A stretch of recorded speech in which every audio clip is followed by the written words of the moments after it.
Alas 6:26, nasa kustodiya na po ng pulisya sa Pangasinan ang tinutukoy na high-profile wanted person dahil sa patong-patong na kasa ng syndicated staffa.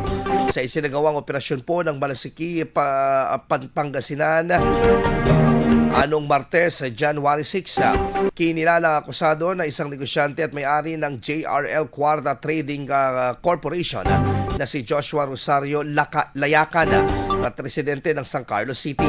Si Layacan ay inaresto sa bisa ng warrant of arrest na inilabas ng korte matapos ipasakamay ng lokal na pamahalaan ng San Carlos sa Security and Exchange Commission, DOJ at NBI dahil sa umano'y bigong pakikipagtulungan sa pagbabalik ng pondo sa kanyang mga na-scam na umano'y illegal or sa kanyang illegal investment scheme.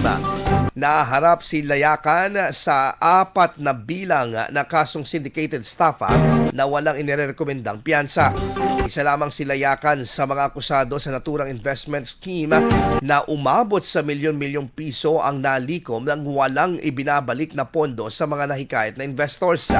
Kaugnay nito, nagsagawa na ng case conference ang Pangasinan Police Provincial Office upang palakasin ang case build-up at tumalima sa angkop na police operational procedures. IFM News. IFM News. IFM News.